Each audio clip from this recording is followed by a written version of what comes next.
এখন আমার প্রশ্ন হলো যে আলোচনা চলমান অবস্থায় মাঠ পর্যায়ে আন্দোলনটা কেন? এটার উদ্দেশ্যটা কি? সরকারের উপরে চাপ সৃষ্টি করা? এখন যারা এই আন্দোলনটা করছে আপনারা খেয়াল করে থাকবেন যে তারা কিন্তু শুরুতে সরকারকে ব্যাপকভাবে সমর্থন দিয়েছে এবং আমরা যখন সমালোচনা করেছি তখন আমাদেরকে নিষেধাজ্ঞা করা হয়েছে।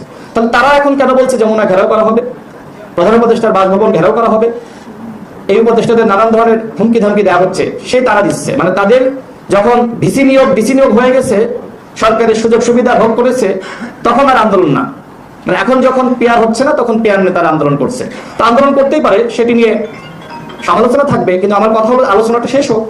আর আপনারা যেহেতু বলছেন যে পিয়ার ছাড়া নির্বাচনে যাবেন না, এই বক্তব্য আপনারা যখন ঐক্যমত কমিশন আলোচনা শুরু করলো তখন বলতে পারতেন। এখন একদম শেষ সময়ে যখন জুলাই জাতীয় সনদ নিয়ে আইনগত ভিত্তির প্রসঙ্গ আসছে, তখন আপনারা পিয়ার নিয়ে আন্দোলন শুরু করেছেন। এর মানে কি? এর মানে আরেকটি সংকট আপনারা সৃষ্টি করতে চাচ্ছেন।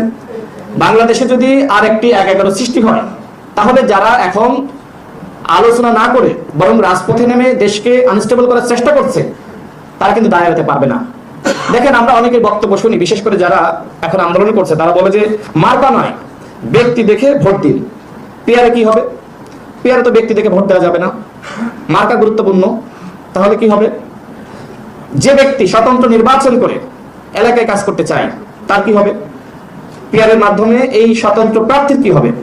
সেটি নিয়ে কোনো আলোচনা নাই, সেটি নিয়ে কোনো ব্যাখ্যা নাই। আপনি পিয়ার সিস্টেমে যান, বাংলাদেশে কোনো স্থায়ী সরকার ব্যবস্থা থাকবে? সকাল বিকাল, রাতে, মধ্যরাতে, ফজরের আগে ফজরের পরে এমপি কেনা বেচা হবে। যে যত টাকা দিতে পারবে সেই জোটের দিকে একজন এমপি চলে যাবে, স্বাভাবিক। সুতরাং বাংলাদেশকে স্থিতিশীল রাখার জন্য অবশ্যই বর্তমান যে পদ্ধতি রয়েছে সেই পদ্ধতিতে নির্বাচন করা দরকার। হ্যাঁ, আমরা ভবিষ্যতে আলোচনা করতে পারি, কিন্তু এই নির্বাচনের 4 মাস আগে এই ধরনের আলোচনা বা এটির বাস্তবায়ন অসম্ভব, যেটি নির্বাচন কমিশনের পক্ষ থেকে বলা হয়েছে। অর্থাৎ এই পিয়ারের মাধ্যমে বাংলাদেশে আরেকটি জাতিগত বিদ্বেষ, জাতিগত দাঙ্গা এবং ধর্মীয় বিভাজন বা দাঙ্গা লাগার সম্ভাবনা রয়েছে। এই বিষয়গুলো আমাদের ভাবা দরকার। দেখেন, আরেকটি আলোচনা আছে, আওয়ামী লীগ কিন্তু সবসময় মনে করত যে এদেশের হিন্দুরা আমাদের ভোট ব্যাংক। তো সেক্ষেত্রে মনে করেন যে হিন্দু না, তারা একটি দল গঠন করলো, হিন্দু, বৌদ্ধ, খ্রিস্টান ঐক্য পরিষদ রয়েছে না, স্বাভাবিকভাবে করতেই পারে।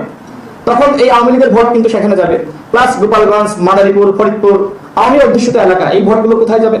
অর্থাৎ পিয়ারের মাধ্যমে আওয়ামী লীগের পুনর্বাসন করা খুব সহজ। তবে আমাদের দলের পক্ষ থেকে আমরা বলেছি, যেহেতু এই সমস্যাগুলো রয়েছে, সেই জায়গা থেকে আমরা যদি উচ্চপক্ষে পিয়ার নিয়ে আলোচনা করি, সেটি হতে পারে। ঐক্যমত কমিশনের অধিকাংশ দল কিন্তু উচ্চপক্ষে পিয়ারের ব্যাপারে তারা একমত পোষণ করেছে, সেটি নিয়ে আমরা আলোচনা